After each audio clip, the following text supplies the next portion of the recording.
नमस्कार, लोकमंच न्यूज देख रहे हैं आप। मैं हूं आपके साथ सुरभि राजपूत। अब सीधे रुख करते हैं खबरों की ओर। बहराइच दौरे पर पहुंचे यूपी के मुखिया योगी आदित्यनाथ ने महाराणा प्रताप की कई भव्य प्रतिमा का अनावरण किया। आपको बता दें कि इस दरमियान कई भव्य प्रतिमा का अनावरण किया गया है। बहराइच के केडीसी कॉलेज के प्रांगण में कार्यक्रम का आयोजन किया गया है। बताते चले कि महाराणा प्रताप की प्रतिमा का अनावरण वीर योद्धाओं के सम्मान में बड़ा कदम माना जा रहा है। वहीं बहराइच दौरे के दौरान सीएम योगी ने 300 करोड़ की लागत से बनने वाले विभिन्न परियोजनाओं का लोकार्पण और शिलान्यास भी किया।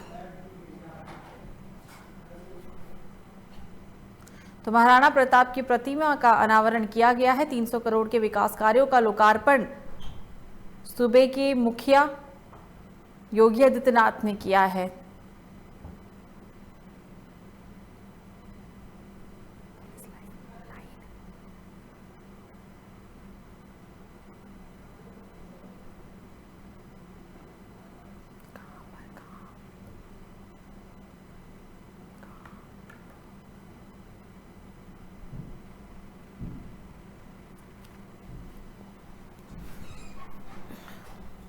तो वही खबर उत्तराखंड से है, जहां विकासनगर के हरबटरपुर नगर पालिका क्षेत्र में रामलीला ग्राउंड में किसान महापंचायत का आयोजन किया गया, जिसमें सैकड़ों किसानों ने इस महापंचायत में भाग भी लिया। महापंचायत में भारतीय किसान यूनियन के अध्यक्ष राकेश टिकैत ने बतौर मुख्य अतिथि के रूप में शिरकत की।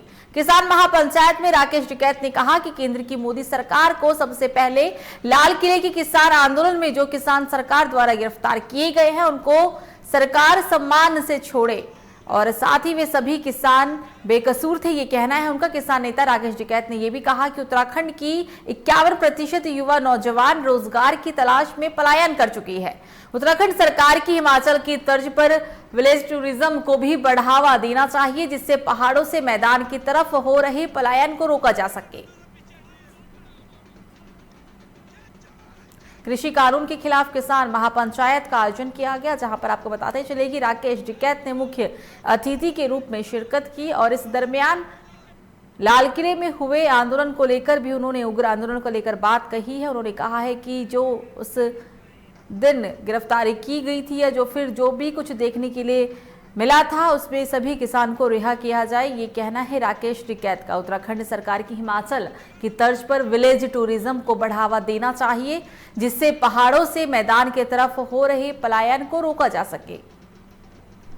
राकेश टिकैत ने इस दरमियान केंद्र की सरकार पर जमकर हमला बोला है, जमकर निशाना साधा है। उन्होंने तमाम बातों का जिक्र करते हुए मोदी सरकार पर जमकर निशाना साधा। किसान नेता राकेश टिकैत ने कहा है कि उत्तराखंड की 51% युवा नौजवान रोजगार की तलाश में पलायन कर चुकी है।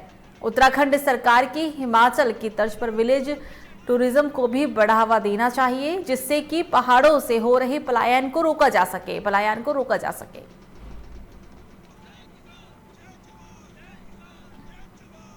प्रधानमंत्री ने कह रखा है कि मंडी के बाहर आपको जहां रेट ठीक मिला वहां बेच लो, तो अपनी फसल बेचेगा। ये डीएम के ऑफिस में, थानों में, एसएसपी के ऑफिस में, एसडीएम के ऑफिस में और विधानसभा पे। इससे बढ़िया जगह तो ही नहीं गई। लंबा चलेगा आंदोलन, 8 में सरकार नहीं माननी तो आगे चलेगा। उत्तराखंड की जनता को जोड़ेंगे पूरा, और जो 5 पॉलिसी बताई है ये उत्तराखंड सरकार के लिए है कि इस पर काम करे।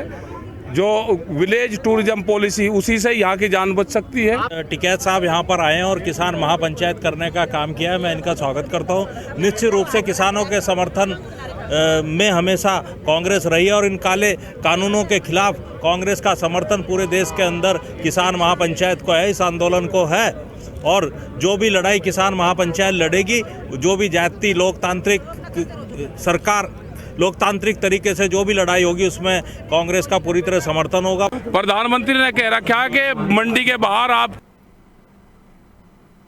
तो वहीं विकासनगर के तिमली गांव का एक मामला सामने आया है, जहां परिवार का आरोप है कि रामपुर निवासी रईस नाम के लड़के ने अपना नाम राजा बताकर पहले तो हिंदू लड़की को बहला फुसलाकर उससे शादी की, उसके बाद हरबटरपुर में किराए पे रहने लगा और जब लड़की प्रेग्नेंट हुई तो उसके ऊपर दबाव बनाकर उसका गर्भपात भी करा दिया। बाद में लड़की को इतनी प्रताड़ना दी गई कि उस लड़की ने मजबूर होकर आत्महत्या कर ली। ग्रामीणों का यह भी कहना है कि उत्तराखंड में भी सरकार ऐसे कानून बनाए जिससे लव जिहाद पर अंकुश लगाए जा सके।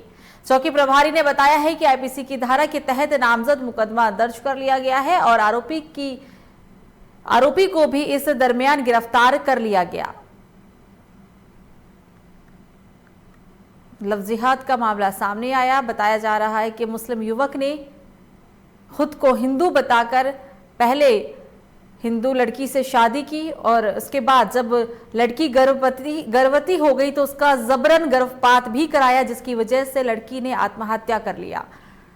और इस घटना के बाद ग्रामीण जो है उत्तराखंड में भी लव जिहाद को लेकर कानून बनाने की मांग कर रही हैं, ताकि लव जिहाद के जो मामले सामने आते हैं उस पर अंकुश लगाया जा सके। और इस सब घटनाक्रम के बाद चौकी प्रभारी ने कहा है कि आईपीसी की धारा के तहत नामजद के खिलाफ मुकदमा दर्ज कर लिया गया है और आरोपी को भी गिरफ्तार कर लिया गया है। विकासनगर में लव जिहाद का मामला सामने आया है। ये टिमली गांव की एक लड़की है लक्ष्मी, जो कि अपने घर वालों से खफा होकर रईस नाम के लड़के से इसकी बातचीत थी। रामपुर का लड़का है ये, इसी को लेके घर वालों से खफा थी और ये अलग आंगनबाड़ी में कार्यरत थी और ये अलग वार्ड नंबर 9 में रह रही थी किराए पर। कल इसके द्वारा जो है आत्महत्या कर ली गई। परिजनों द्वारा बताया गया कि ये रईस नाम के लड़के ने ही इतना इस पर दबाव बनाया कि इसने जो है आत्महत्या करी। इस संबंध में 306 आईपीसी में अभियोग पंजीकृत कर लिया गया है और नामजद अभियुक्त की गिरफ्तारी कर ली गई है। लड़का हिंदू नाम बता के, उसका नाम वैसे तो रईस था, लेकिन उसने राजा नाम बता रखा था और उसके करके उसने जो लड़की से शादी कर रखी थी और लड़की को लेके हरबटपुर में किराए के मकान में भी वो रह रहा था। और पहले से वो शादीशुदा भी है, ऐसा जो है विश्व सूत्रों से पता चल रहा है। और लड़की को बड़ा प्रताड़ित भी करता था, इसी वजह से लड़की डिप्रेशन में आई। और अभी कुछ दिन पहले के सुनने में आ रहा है, 2-4 दिन पहले लड़की का उसने अबॉर्शन भी कराया, गर्भपात कराया उसका। तो इस वजह से लड़की जो है सदमा बर्दाश्त ना कर पाई और जो है उसने आत्महत्या करी है या उसको मारा गया है, ये अभी जो है जांच।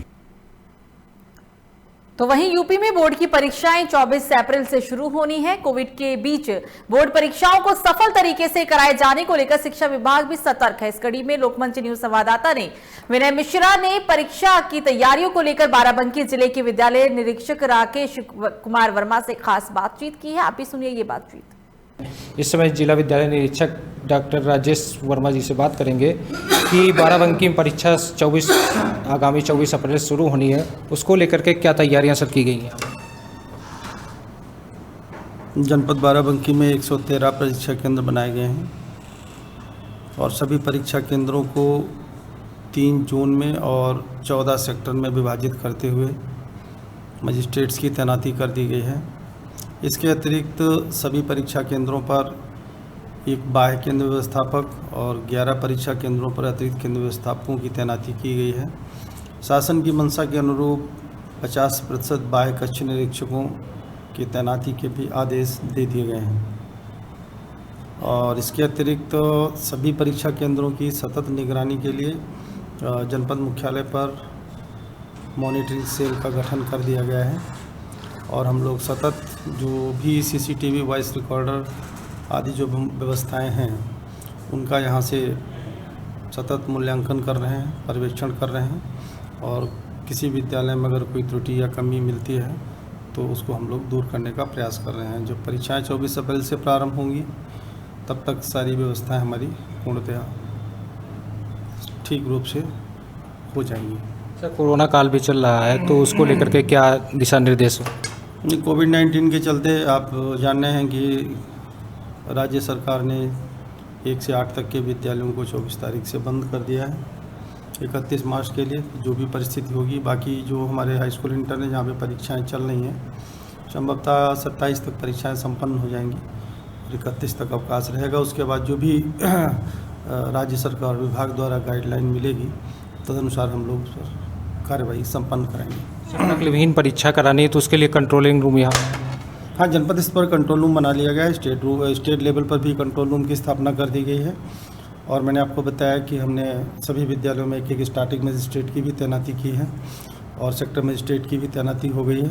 तो कहीं पर किसी भी प्रकार की कोई भी व्यवस्था बर्दाश्त नहीं होगी और हम लोग सकुशल नकल विहीन परीक्षा संपन्न कराएंगे। तो यहाँ पे आपने देखा कि जिला विद्यालय निरीक्षक राजेश कुमार वर्मा जी थे, उनका साफ तौर पर कहना है नकलविहीन परीक्षा कराने के लिए यहाँ पे 113 परीक्षा केंद्र बनाए गए हैं और उसके लिए जो है यहाँ पे मॉनिटरिंग कंट्रोल रूम भी बनाया गया, उसकी निगरानी जो है पल पल रहेगी। जहाँ पे कुछ तरीके के नकल होती हुई पाए गए उनके खिलाफ कार्रवाई भी होती हुई नजर आएगी। विनय मिश्रा, लोकमत न्यूज, बाराबंकी।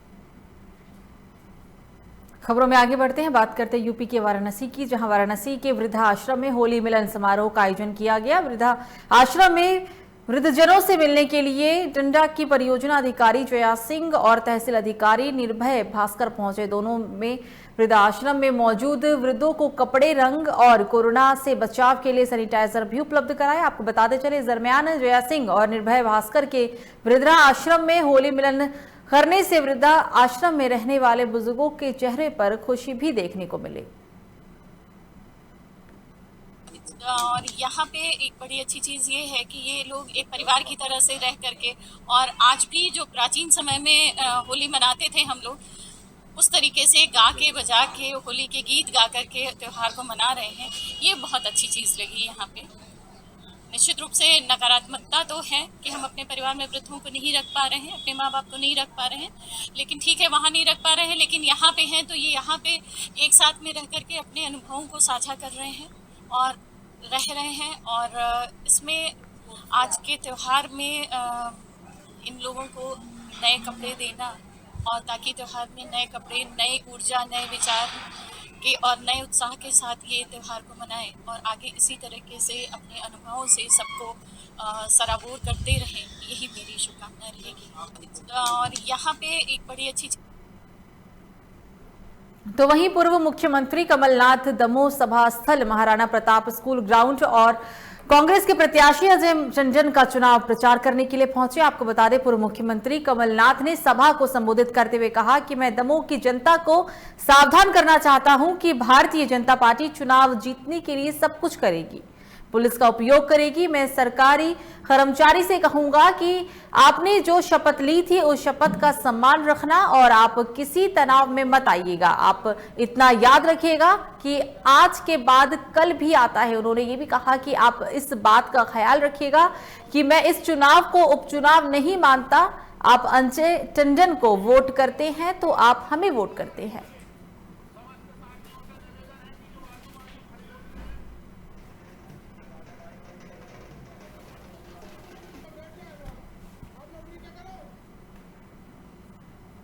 तो वहीं प्रदेश में कोरोना के मामले बढ़ते जा रहे हैं। भोपाल और इंदौर में भी कोरोना के मरीज बढ़ रहे हैं। इसी को देखते हुए प्रदेश सरकार कई एहतियाती कदम भी उठा रही है ताकि कोरोना के प्रसार को रोका जा सके। मुख्यमंत्री शिवराज सिंह चौहान ने भोपाल में नाइट कर्फ्यू की घोषणा की, लेकिन लगता है कि अधिकारियों ने मुख्यमंत्री की बातों को शायद गंभीरता से नहीं लिया है। लग रहा है कि नाइट कर्फ्यू केवल रेहड़ी ठेले वालों और गरीब ऑटो वालों के लिए ही लगाया गया है। आपको बता दें कि भोपाल के नादरा बस स्टैंड पर होटल और रेस्टोरेंट खुले हुए हैं। शायद इन पर ना ही कोरोना का असर होगा और ना ही इन पर नाइट कर्फ्यू लागू होता है।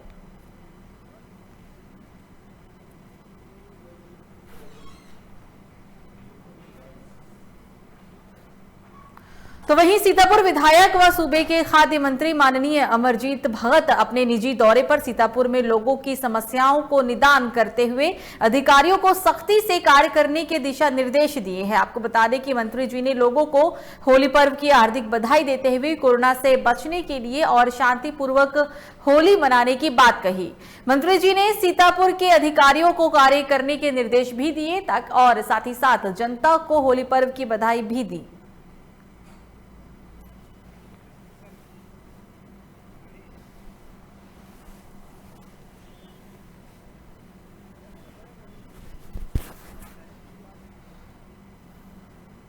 क्राइसिस मैनेजमेंट की मीटिंग में लिए गए कुछ निर्णयों के खिलाफ कांग्रेस, बीजेपी सहित कई हिंदू संगठनों ने विरोध के स्वर बुलंद कर दिए हैं। वहीं सर्वधर्म संघ ने भी ऐसे निर्णयों के खिलाफ अपनी आवाज बुलंद कर दी है। सर्वधर्म संघ के अध्यक्ष ने एक बयान जारी करते हुए कहा है कि व्यापार व्यवसाय की पहले से ही कमर टूटी हुई है।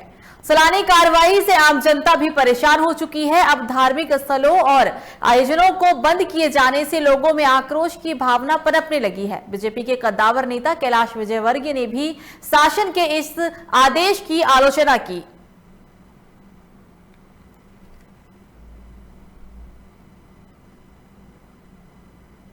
आज जो भी मैनेजमेंट की मीटिंग हुई है, धार्मिक स्थान बंद नहीं होना चाहिए। धार्मिक स्थान बंद करने से पूजा पाठ बंद होगी, और पूजा पाठ किसी भी धर्म की बंद होती है तो उससे नुकसान होता है।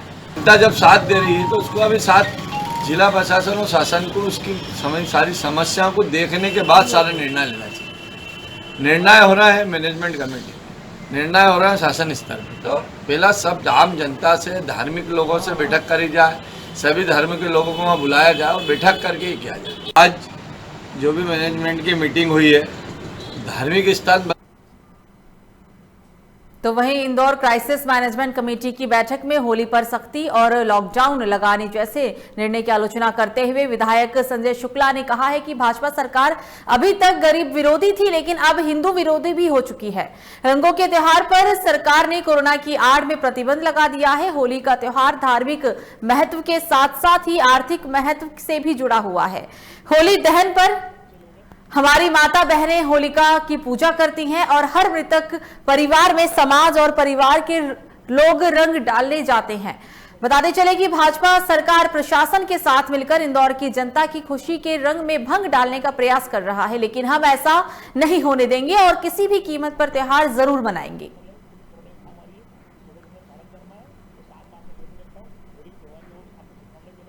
क्योंकि आदरणीय मुख्यमंत्री जी इंदौर में आते हैं, 1 घंटे के लिए आते हैं और 1 घंटे के लिए 56 दुकान पर आते हैं और हजारों लोग भीड़ करते हैं, गोला बनाने आते हैं और जनता का पैसा बर्बाद भी कर रहे हैं और उनके लिए कोई सोशल डिस्टेंस पालन नहीं है। जो आम जनता, गरीब परिवार के लोग हैं बेचारा, जो छोटी छोटी रोजी रोटी कर रहे हैं, जो कोई पिचकारी बेच रहा है, कोई रंग बेच रहा है, ऐसे लोगों को मतलब बैंड किया जा रहा है। परंतु हवाई जहाज के अंदर 2 घंटे में 200 लोग लगातार एक साथ बैठे रहते हैं, उनके लिए नहीं बैंड नहीं है कि वो उनका धंधा चलाना है उनको, परंतु जो गरीब परिवार के लोग हैं उनके धंधे के लिए एक काम बंद किया जा रहा है। क्योंकि आदरणीय मुख्यमंत्री। खबरों में आगे बढ़ते हैं। अशोक सोनी परसवार हलका के पटवारी हैं। अशोक सोनी के खिलाफ आय से अधिक संपत्ति के मामले को लेकर ईडब्ल्यूडी में शिकायत दर्ज कराई गई थी। आय से अधिक संपत्ति की शिकायत पर ईडब्ल्यूडी जांच कर रही है। आपको बता दें कि पटवारी के घर पर ईओडब्ल्यू फाइलें खंगाल रही है। ईओडब्ल्यू की 25 सदस्य टीम 2 राजपत्रिक अधिकारी कार्रवाई कर रहे हैं। बता दें कि सहडोल और रीवा की पुलिस पटवारी के घर पर तैनात है। निरीक्षक मोहित सक्सेना के नेतृत्व में ईओडब्ल्यू रीवा की टीम कार्रवाई कर रही है।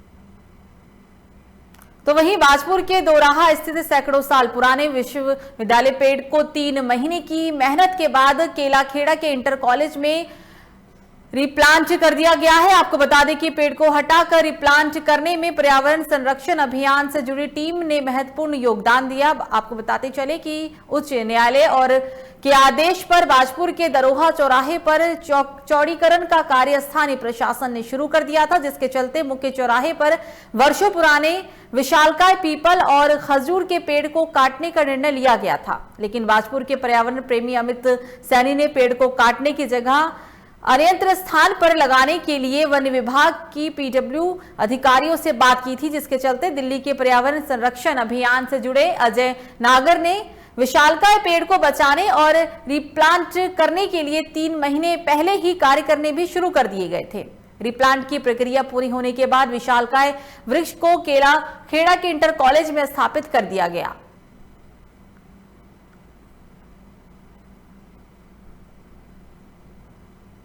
ये हमने जनवरी में शुरू किया था और इसको करीब 3रा महीना चल रहा है। आज इसमें नई जड़ें, पुरानी जड़ें काट के, नई जड़ें निकाल के और नए पत्ते निकाल के, सर्दी में इसके पत्ते पूरे झड़ चुके थे। अब आप देखेंगे ये पेड़ जो है पूरे नए पत्तों से खिला हुआ है। तो अब नए पत्ते भी आ गए, नई जड़ें भी आ गई, इसके खाने का सिस्टम जो है पूरा दोबारा से शुरू हो गया। अब ये जहाँ लगेगा वहाँ पर ही अपने आप ही चलता रहेगा। आज मेरे लिए और क्षेत्र के पर्यावरण प्रेमियों के लिए बहुत ही हर्ष का अवसर है।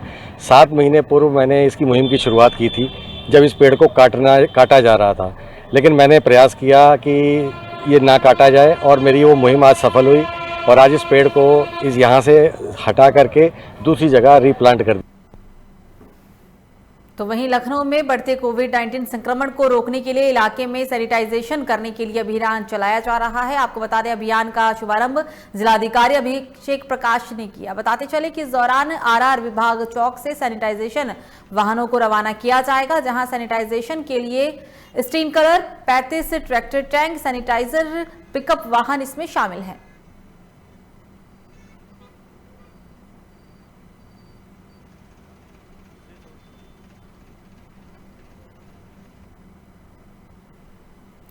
तो वहीं अंबेडकर नगर में पुलिस कस्टडी में एक युवक की मौत का मामला सामने आया, जिसके बाद स्वाट टीम प्रभारी और उनके साथी सिपाही पर देर रात हत्या और अपहरण का मुकदमा दर्ज किया गया। आपको बताते चले कि मृतक युवक के भाई की तहरीर पर अकबरपुर कोतवाली में मुकदमा दर्ज किया गया है। बता दें कि तहरीर देने के बावजूद पुलिस मुकदमा दर्ज करने में आनाकानी कर रही थी, जिसके बाद नाराज परिजनों ने रात पोस्टमार्टम होने के बाद शव लेने से इनकार कर दिया, तब जाकर मुकदमा दर्ज करा गया।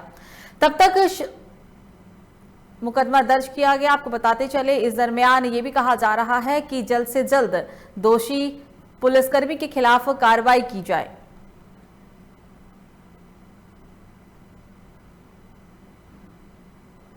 जिसमें अभियोग पंजीकृत कर लिया गया है और उसके बाद जो भी साक्ष्य मिलेंगे उसके अनुसार विधिक कार्रवाई की जाए।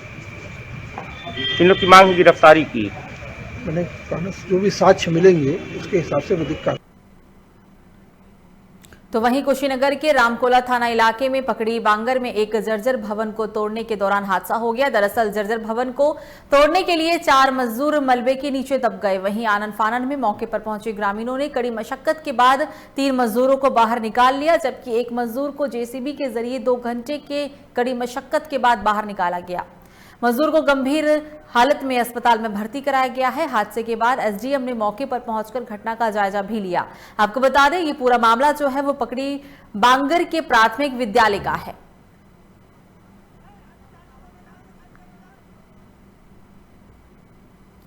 तो वहीं अवैध शराब को लेकर प्रदेश भर में छापेमारी अभियान चलाया जा रहा है। इसी कड़ी में आगरा के अछनेरा में सीओ महेश कुमार के नेतृत्व में पुलिस और आबकारी विभाग की संयुक्त टीम ने छापेमारी कर हजारों लीटर अवैध शराब बरामद किया।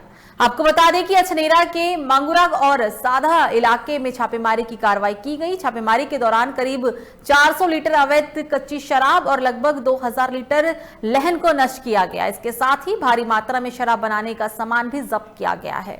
पुलिस ने एक नामजद और 2 अज्ञात के खिलाफ मामला दर्ज कर लिया है। देखिए, जैसा कि आप जानते हैं कि चुनावी माहौल में शराब के अवैध व्यापार और निर्माण काफ़ी मात्रा में शुरू हो गया है। उसी को ध्यान में रखते हुए पुलिस ने भी छापेमारी शुरू की है। आज अछनेरा थाना क्षेत्र में आबकारी टीम के साथ अछनेरा थाना पुलिस ने मेरे नेतृत्व में छापेमारी की, जिसमें साथा गांव, मघोरा गांव और इन गांवों में हमें काफ़ी बड़ी मात्रा में कच्ची शराब, अवैध भट्टियाँ और मिली। और साथ ही इसमें कच्ची शराब बेचते हुए एक व्यक्ति को भी अरेस्ट किया है हमने और उसकी गाड़ी भी बरामद की है। तो ये भी कार्रवाई की जा रही है और आगे भी इस पर। खबरों में आगे बढ़ते हैं, बात करते हैं यूपी के कानपुर की, जहां कानपुर में नए पुलिस कमिश्नर असीम अरुण ने पदभार ग्रहण किया। पदभार ग्रहण समारोह में ADG Kanpur zone Bhanu Bhaskar, IG range Mohit Agarwal, DIG doctor Pratinder Singh के साथ सभी एसपी और सीओ भी मौजूद रहे।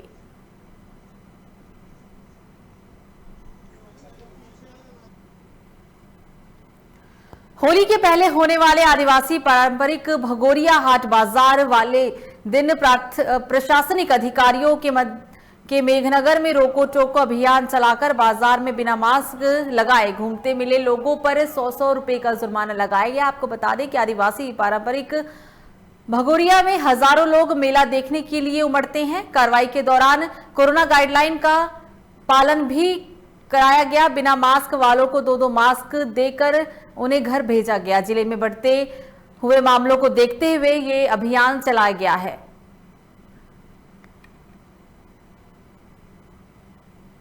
कोरोना का भी प्रकोप शांत नहीं हुआ है। आप मास्क लगा कर रहें, हाथों को सैनिटाइज करते रहें और सोशल डिस्टेंसिंग का पालन करते रहें। बस यही उद्देश्य को बार बार उत्सुकता बस पूछें लोग और इसका पालन करवाना प्रशासन का उद्देश्य। तो वहीं खंडवा जिले के पंधाना विधान क्षेत्र अंतर्गत ग्राम भोजाखेड़ी एवं देशगांव के बीच कई दिनों से बायोडीजल बेचा जा रहा था। आपको बता दें कि क्षेत्र में कई दिनों से इस बायोडीजल पंप की चर्चा बनी हुई थी। सूचना मिलते ही 26 मार्च शुक्रवार को नायब तहसीलदार विजय सैनानी, खाद्य विभाग के अधिकारी रोहित देवल एवं पटवारी प्रकाश रंधावा मौके पर पहुंचकर जांच की तो पाया गया कि ये बायोडीजल पंप शासन द्वारा निर्धारित मापदंड के विरुद्ध खुलेआम टैंकर रखकर उससे बायोडीजल बेचा जा रहा था। बायोडीजल का सैंपल जांच के लिए लेबोरेटरी भेज दिया गया है और जांच रिपोर्ट आने के बाद ही पता लग पाएगा कि वो बायोडीजल है या कुछ और। मौके पर ना ही तो पेट्रोल पंप संचालक मिला है और ना ही पेट्रोल से संबंधित दस्तावेज ही मिल पाए हैं, जिसके बाद पेट्रोल पंप को फिलहाल सील कर दिया गया है। मौके पर जो टैंकर है उस टैंकर में डीजल होना पाया गया, जिसका डिप रॉड की मदद से हम लोगों के द्वारा स्टॉक ले लिया गया है। चूँकि खबर लगने के बाद में जो संचालक है वो संचालक मौके पर उपस्थित नहीं है। उपस्थित न होने की स्थिति में जो बलविंदर सिंह भूस्वामी है उनकी उपस्थिति में हमारे द्वारा एक अभी पंचनामा तैयार किया गया है, एक प्राथमिक रिपोर्ट हमारे द्वारा तैयार की गई है। और जो पेट्रोल पंप संचालक है या जो बायोडीजल चलाने वाला जो व्यक्ति है उस व्यक्ति से भी हमारा संपर्क किया गया है। कल पुनः हमारे द्वारा जांच को कंटिन्यू किया जाएगा। तब तक जो डिस्पेंसिंग यूनिट है, जो टैंक है। इस न्यूज बुलेटिन में मेरे साथ इतना ही। लोकमंच न्यूज पर खबरों का सिलसिला जारी रहेगा। आप देखते रहिए लोकमंच न्यूज। नमस्कार।